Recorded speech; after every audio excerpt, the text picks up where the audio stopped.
Hi there, I'm Chris May, host of This Day in Weather History, a podcast from the Weather Network in Canada.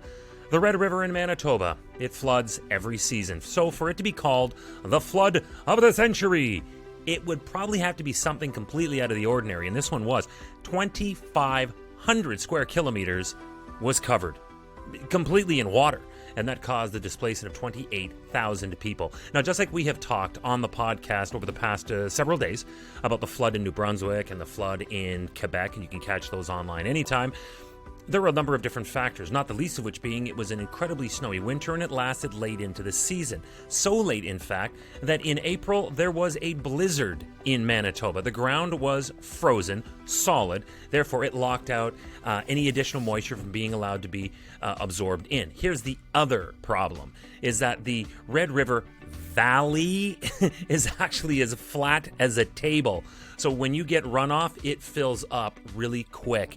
And with the red flowing not south but north and through Canada, well, that water had nowhere to go but through all of Manitoba before it was done. So that's the Canadian story. The American story, this 1997 flood was the worst they had seen in Dakota, in the Dakota states, since 1880. That's all the way back to when record keeping began. The Red River literally rose up and swallowed Grand Forks, North Dakota. The downtown at one point was underwater and on fire. True story. While the downtown buildings continued to burn and they lost about 100 of them, firefighters couldn't get anywhere because the water was just too deep. In all, there were over 50,000 people that were displaced on the American side of the flood that happened this day in weather history.